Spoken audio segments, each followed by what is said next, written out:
Introduce the chaos.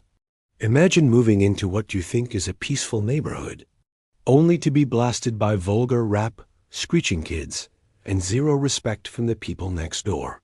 That's what I walked into day one. But I wasn't going to let these walking disasters ruin my peace. This is the story of how I taught my obnoxious neighbors a soaking wet lesson in respect, and reclaimed my sanity one sprinkler at a time. When we first moved into the neighborhood, it felt like a dream. Clean streets, trimmed hedges, birds chirping your classic suburban promise of peace and quiet. My partner and I were excited. This was supposed to be the calm chapter of our lives. We unpacked with smiles, ordered pizza for our first night in, and toasted to the beginning of something good. I even remember thinking, this is it, no more chaos. That fantasy lasted less than 24 hours. The very next evening, we got our introduction to the neighbors from hell. It started with a low bass thump that shook the picture frames on our living room wall. At first, I thought it was a passing car. Nope, it kept going and growing louder. Then came the lyrics. Trashy, explicit rap songs blasting at full volume. Lyrics that would make a sailor flinch. Puss, DCK, DRGS, Steel, Kal All, the whole catalog of degeneracy, echoing through the night air like it was a block party for criminals. I walked out to the backyard, hoping maybe it was a one-time thing, that maybe they were having a little celebration. Nope again. These people had set up what looked like a full-on concert rig, massive outdoor subwoofers, standing speakers, and some cheap microphone for DIY karaoke. Except this wasn't karaoke. They weren't singing along. They were screaming. Off-key, drunken yelling into the mic, and laughing like they were the stars of some bizarre reality show. And the worst part? They had kids. Not one or two, at least three, maybe more. And they screamed all day long. Not the kind of playful, high-pitched laughter you hear from happy children. No, these were blood-curdling, nerve-shredding screams like something out of a horror movie. High-pitched shrieks that made your ears ring, followed by wails and thuds, like someone was getting body-slammed in a bounce house made of pain. It wasn't just annoying, it was psychological warfare. By day 3, I was averaging maybe 4 hours of sleep. Every evening brought a fresh round of torture. The music would kick off around 6 or 7 p.m. and go strong until 10 or 11 sometimes later. And the worst part? No shame. No hint of sorry about the noise, or hey, it's just for tonight. They were completely unbothered, like this was their private kingdom, and we were the intruders. At first, I kept telling myself it would pass. Maybe they were celebrating something. Maybe this was just a phase. But deep down, I knew better. These weren't just loud neighbors. These were inconsiderate, entitled chaos goblins who had zero intention of respecting anyone around them. I started to feel the weight of disappointment settle in my chest. We'd invested time, money, and hope into this house. We believed we'd found peace. Instead, we were living next to a circus run by people with the emotional intelligence of a traffic cone. Every night, as the bass shook my walls and the lyrics invaded my thoughts, I felt a little more powerless, a little more like a prisoner in my own home.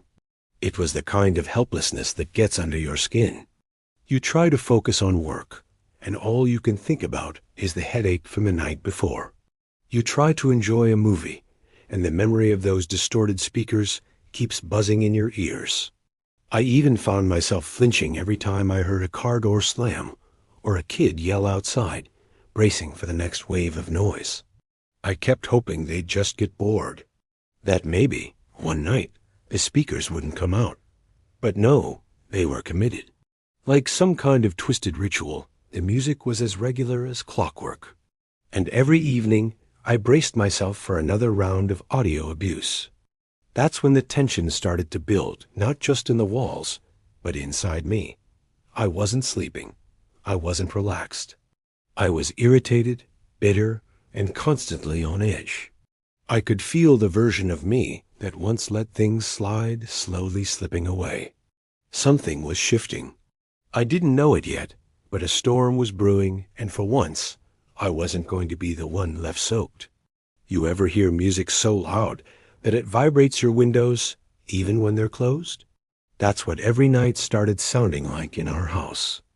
Not just the bass, though that alone was strong enough to rattle the dishes in our cabinets, but full-blown, screaming, profanity-laced rap, yelling so aggressive it sounded like a live fight was happening just outside the fence.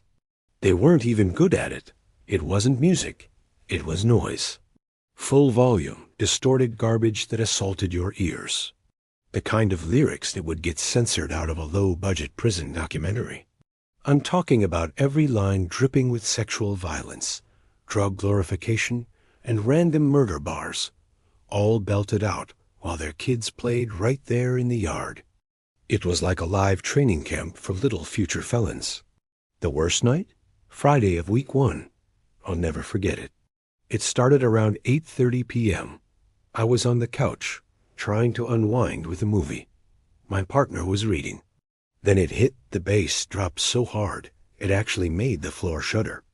At first, I thought someone had crashed a car into our house. Nope, it was just karaoke night. I stepped outside and saw them. 3 adults, all visibly drunk, screaming into microphones while one of them DJ'd from a cheap laptop connected to what looked like a Frankenstein's monster of speaker systems. Someone had clearly spent good money assembling that mess of audio hell. The lyrics? Absolutely disgusting. One song in particular made me stop in my tracks. The chorus was literally just the word P***sigh, repeated 6 times, followed by a line about shooting someone in the face. I looked over the fence and saw one of their kids, maybe 5 years old, dancing to it with a sippy cup in hand. That's when I cracked. I couldn't take it anymore. I walked over to their front door, took a deep breath, and knocked. No answer. Knocked again, still nothing. The music didn't even dip. It was like they didn't hear, or more likely, didn't care. I finally walked to the side gate and called out, politely but firmly, "Hey, sorry to bother you guys, but can you please keep it down a little after 10?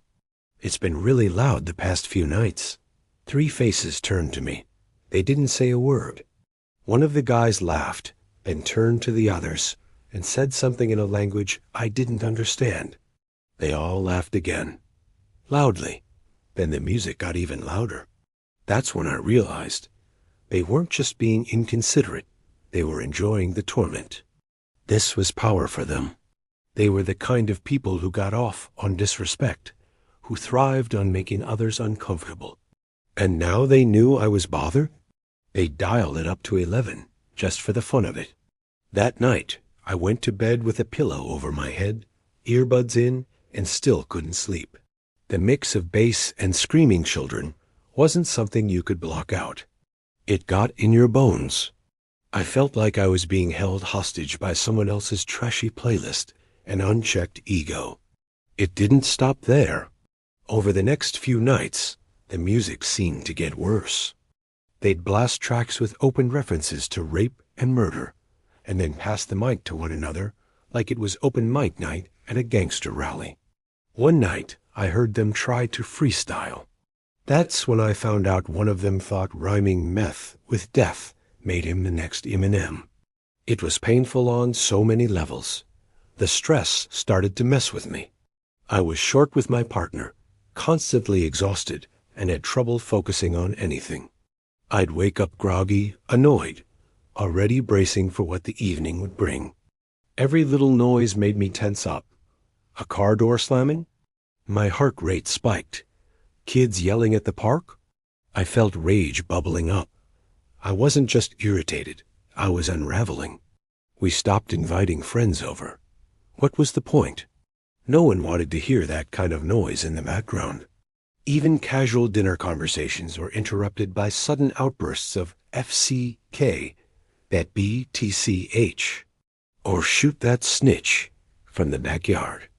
And then came the tipping point Tuesday night, week 2. I was on a Zoom meeting for work. Important client, cameras on. I had my headphones in, but the mic was live. Suddenly, through the walls, you could hear one of their songs cut through. Something about selling coke to your mama blasted right into my call. The client paused and said, is everything okay over there? That moment broke something in me. I wasn't just embarrassed. I was furious. I muted myself, turned off the camera, and just sat there for a moment. I stared at the floor, teeth clenched, hands shaking. I was tired of being polite, tired of reasoning, tired of losing. I was done playing nice. It was no longer just about the music. It was about the principle. I'd given them a chance. I'd approached them respectfully. And they'd spit in my face metaphorically and almost literally. They weren't neighbors. They were invaders. Sound terrorists with zero shame and even less empathy. Something in me shifted that night. The old me, the guy who avoided conflict, who bit his tongue, who believed in always taking the high road, he was packing his bags. Because the new me, he was ready for war. And he had a garden hose, a plan, and absolutely no more patience. There is a particular kind of rage that comes from being laughed at while you trying to be reasonable. It's not just the disrespect, it's the message behind it. You don't matter. Your peace doesn't matter, and we'll do whatever we want. That's exactly what I got when I approached them that night, asking politely, calmly, if they could keep the noise down after 10 p.m. No shouting, no threats, just a straightforward neighborly request. And they responded by exchanging smirks, laughing, and turning their backs to me while muttering something in a language I didn't understand.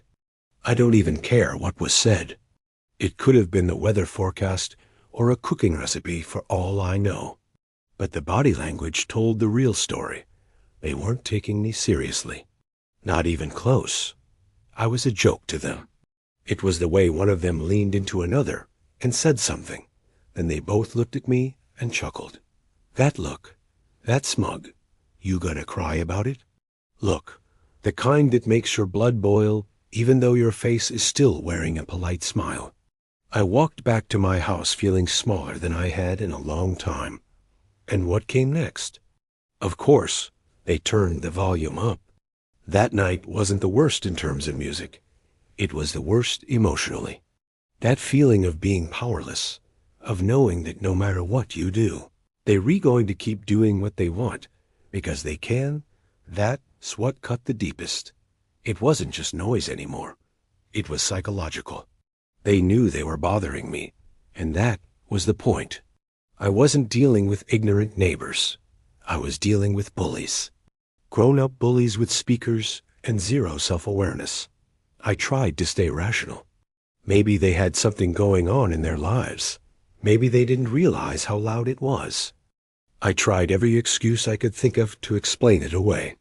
But each night, that excuse wore thinner and thinner. Every scream from their yard hit my nerves like a hammer. Every burst of explicit lyrics felt like a slap to the face. I started wearing earplugs just to get through the evenings. I tried noise-canceling headphones, even white noise apps. Nothing helped.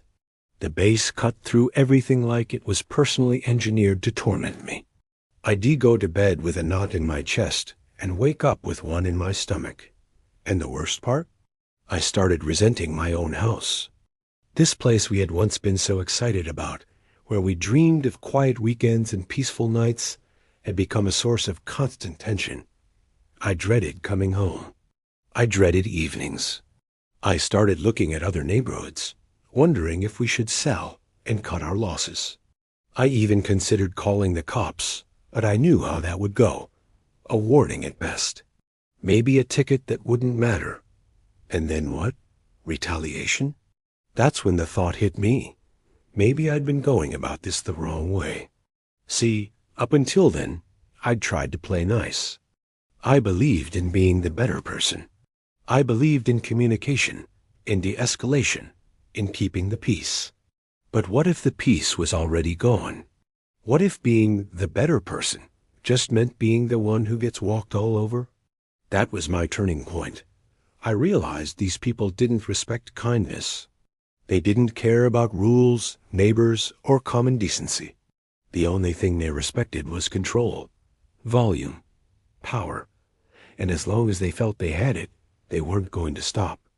I remember sitting in my kitchen that night, staring out the back window, watching them through the fence as they laughed and shouted and butchered another rap song. My jaw was clenched so hard it hurt.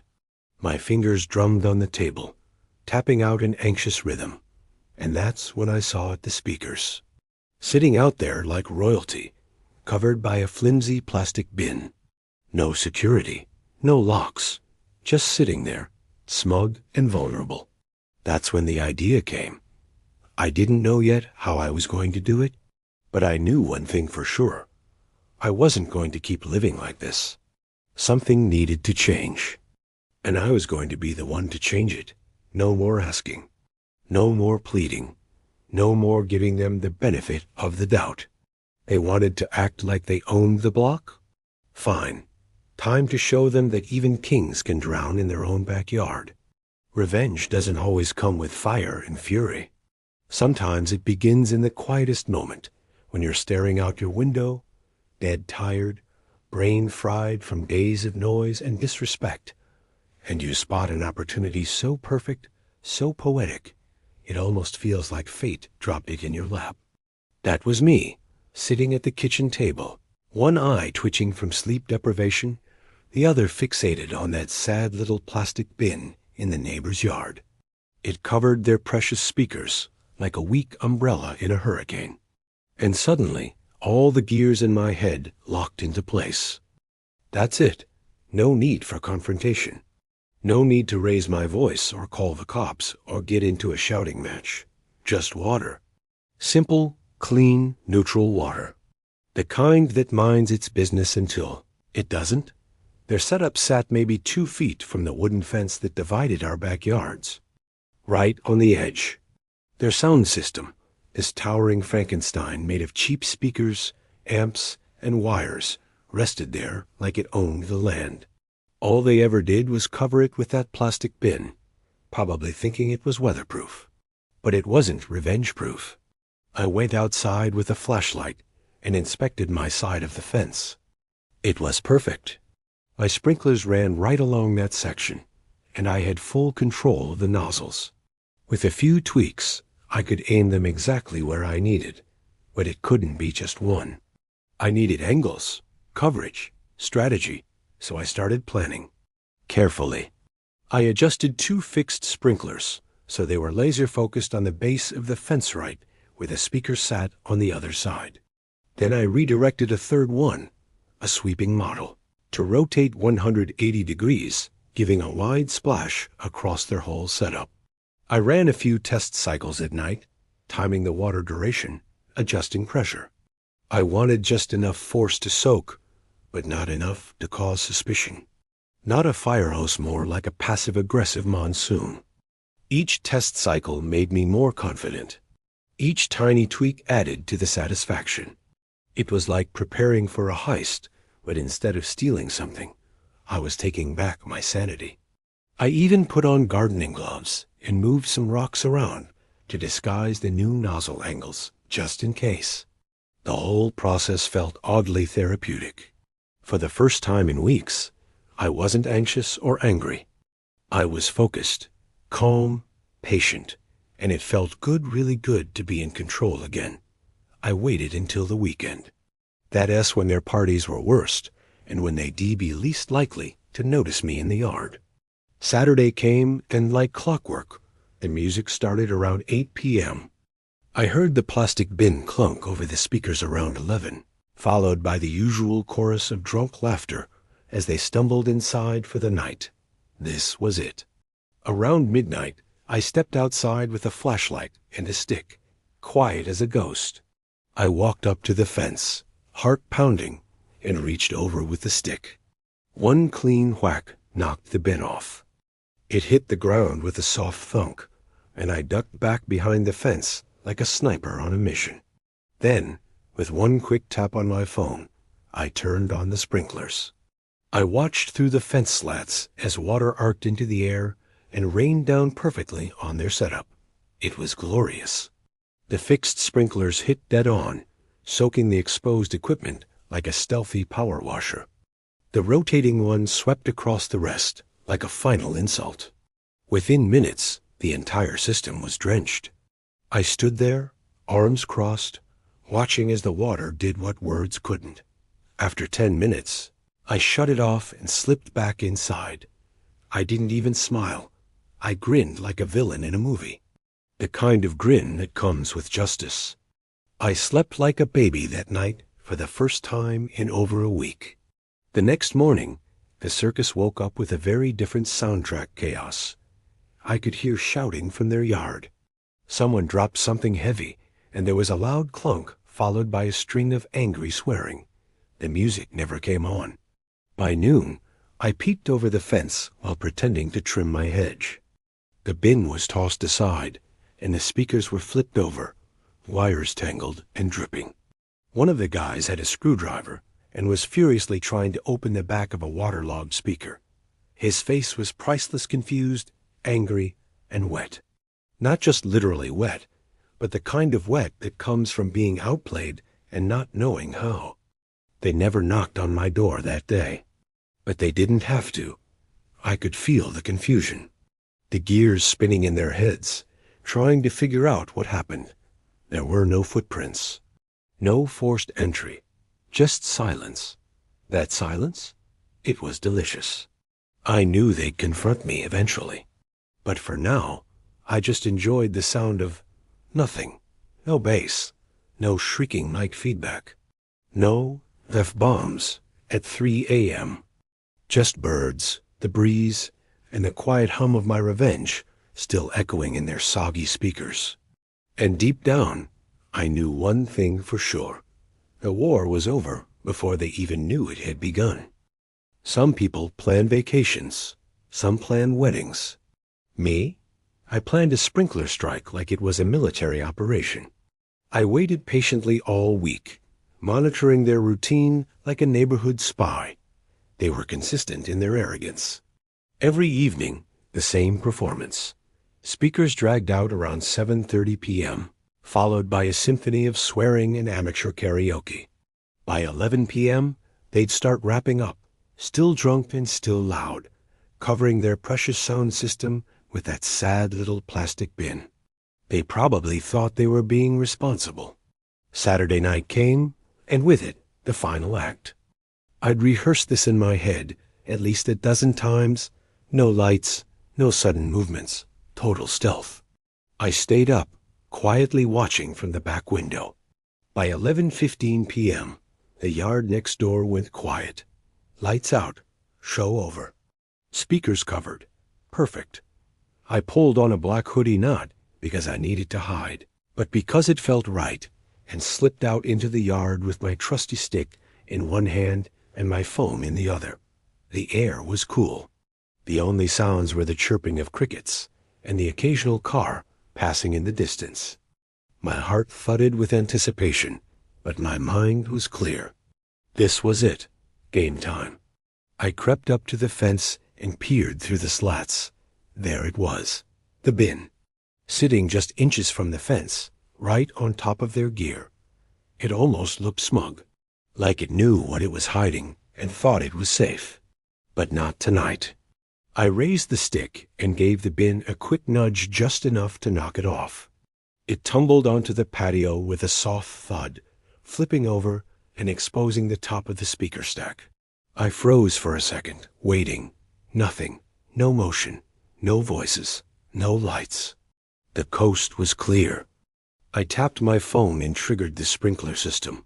And then it happened. The sprinklers burst to life with a hiss, and 3 arcing streams of water launched into the air. 2 jets hit the base of the fence with perfect precision, splashing straight through the slats and into the exposed electronics. The third, the sweeper, began its graceful rotation, covering the rest of the setup in a steady shower. Within seconds, the entire speaker system was getting a midnight bath. Water splashed across the wires, trickled into the amp vents, soaked the chords. It was beautiful, a silent ballet of retribution. I stayed crouched by the fence, watching every second like I was witnessing history. I don't think I've ever felt more satisfied in my life. There was something profoundly poetic about it. These speakers had stolen my peace, night after night, and now here they were, helpless and soaking wet, totally vulnerable. And I hadn't yelled. I hadn't called the cops. I didn't even raise my voice. I just let nature do what it does best: clean things up. I let the sprinklers run for a solid 10 minutes, long enough to ensure full saturation, short enough to avoid suspicion. Then I shut them off, pocketed my phone, and slinked back into the house like a victorious ninja. I slept better that night than I had in weeks. Not just because it was quiet, though it was, but because I knew the chaos next door was about to meet its reckoning. Sunday morning came, and I woke up early, brewed a strong cup of coffee, and posted up at the kitchen window like a front row seat at a private theater. Right on cue, around 9:30 a.m., the back door next door swung open. One of the guys stepped out, still in pajamas, yawning and scratching his head. Then he saw the bin. He walked over, confused, then lifted the speaker slightly. That's when it hit him. The bottom was dripping. He flipped it over, and a visible stream of water poured out. His jaw dropped. He shouted something in his language, loud, urgent, panicked. Within seconds, the other two adults came running out. All three of them stood there, gawking at the drenched equipment like it was a crime scene. One of them even tried plugging something ingenious move and immediately jumped back when it sparked. I nearly spat out my coffee. The next 10 minutes were absolute chaos. They were flipping things over, shaking cords, yelling at each other. The kids stood off to the side, looking confused and bored. The adults looked like they'd just watched their tax return get set on fire. But the best part? They never once looked in my direction. Not once. I'd been so clean, so subtle, that they had no clue where it came from. As far as they knew, it was rain, or maybe dew, or faulty equipment. But deep down, I think they knew something was off. They just didn't have the proof. And that was fine by me. The rest of that day was unusually quiet. No music. No yelling. Just the soft sound of defeat hanging in the air. That evening, for the first time since we moved in, I heard something I'd almost forgotten: silence. Beautiful, uninterrupted, precious silence. I grilled dinner in the backyard, humming a little tune, feeling like a king in his peaceful kingdom. Every time I glanced over the fence and saw that pile of wet, broken speakers, I felt lighter, freer, like a fog had finally lifted. And they stayed inside. No karaoke, no trash rap, just the sound of them licking their wounds. Revenge, it turns out, doesn't need to be loud. Sometimes the quietest payback is the loudest message of all. I knew it was coming.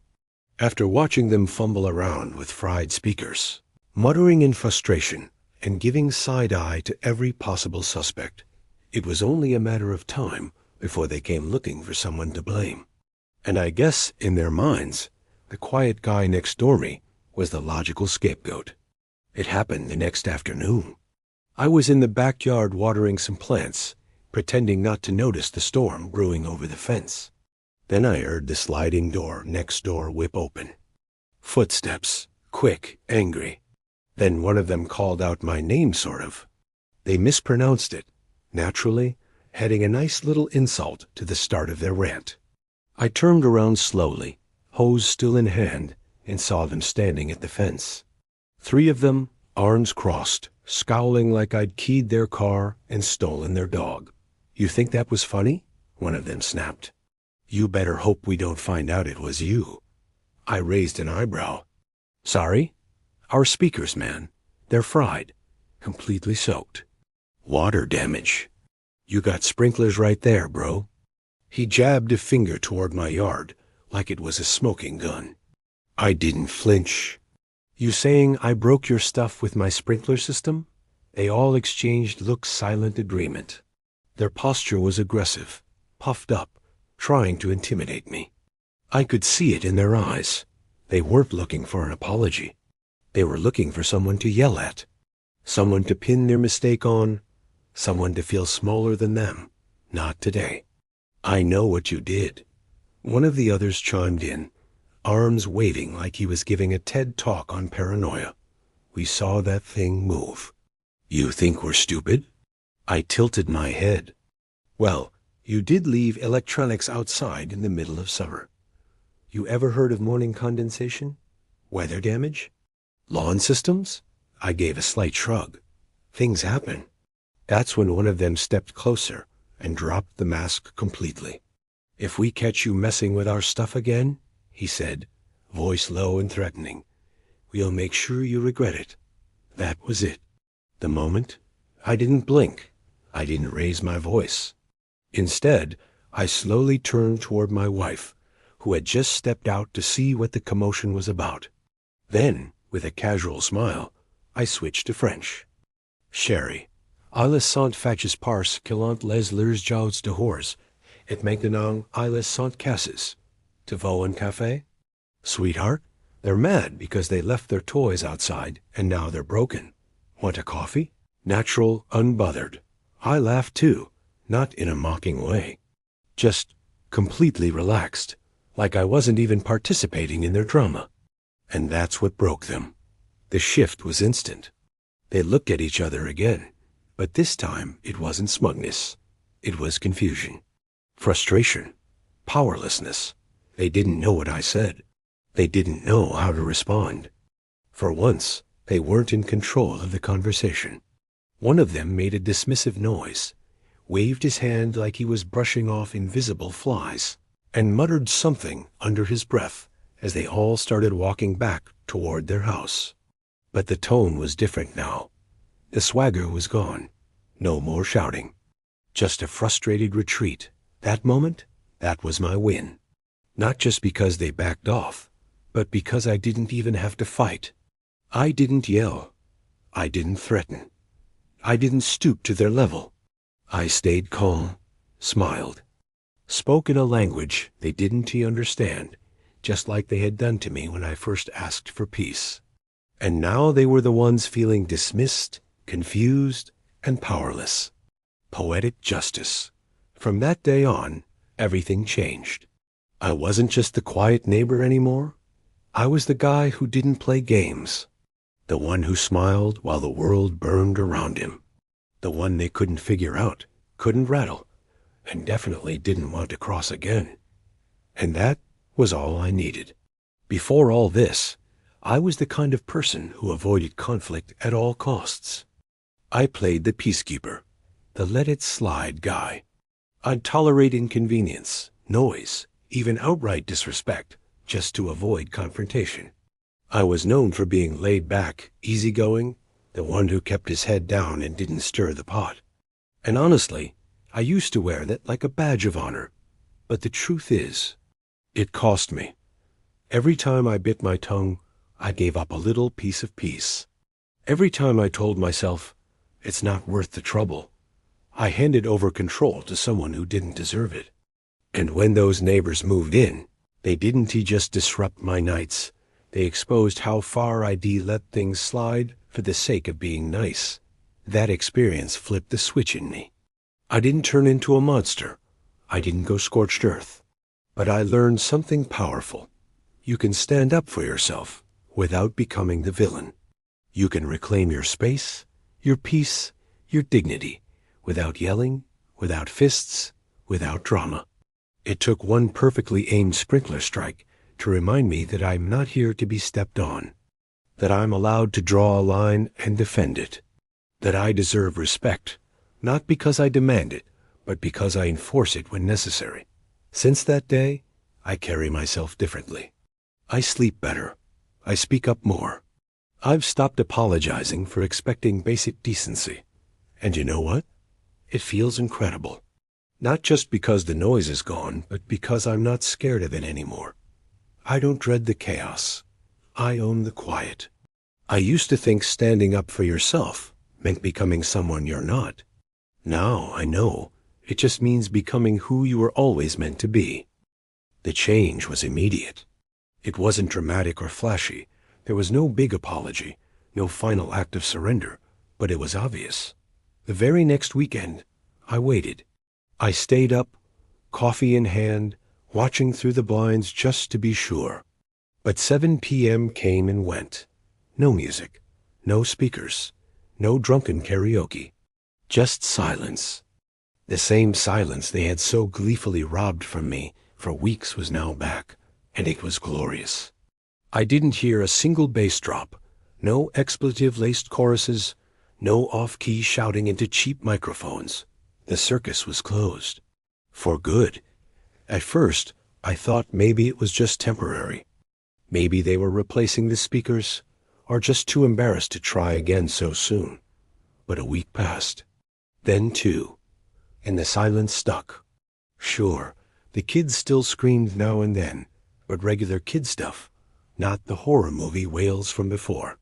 And the adults? They barely came outside. When they did, they moved differently. Cautious. No more stomping around like they owned the yard. No more smug laughter or glares in my direction. In fact, they stopped looking at me altogether. I started noticing the little things. One day, I stepped into my yard to grab something, and one of them was already out on their side. The moment they saw me, they turned around and went back inside. Another time, I caught one of them checking the sprinkler heads near the fence, probably trying to figure out how their precious speakers had, mysteriously, gotten destroyed. He didn't say a word when he saw me watching him. Just walked off like he didn't see anything. The petty satisfaction of it all, unmatched. There was a subtle power in those quiet exchanges, or lack thereof. They didn't confront me again. They didn't try to escalate. It was as if they knew they'd lost a game they didn't even realize they were playing. And now they were doing everything they could to avoid another round. The neighborhood changed too. Slowly but surely, it started feeling like the place we originally hoped it would be. We began opening our windows in the evenings again. We had friends over for dinner without worrying that someone would scream about cocaine over the fence mid-meal. I even started reading outside again, something I hadn't done since the audio assault began. I reconnected with a version of myself I hadn't seen in a while. Not just peaceful, but proud. Proud that I didn't let people steamroll me. Proud that I stood my ground. And every quiet, drama-free evening since has felt like a reward. It wasn't just that the music stopped. It was that I stopped putting up with it. Funny thing is, I never said a word to them after that confrontation. I didn't have to. I'd made my point. And they got it loud and clear. No subwoofer required. And maybe that's the most satisfying kind of revenge, the kind where you don't have to scream or fight or even gloat. You just win, quietly, completely. This wasn't just about blasting back at loud neighbors. It was about standing up for myself for the first time in a long time. If someone's stepping on your peace, don't let them. You don't have to get violent or confrontational. Sometimes a little water pressure and clever thinking go a long way.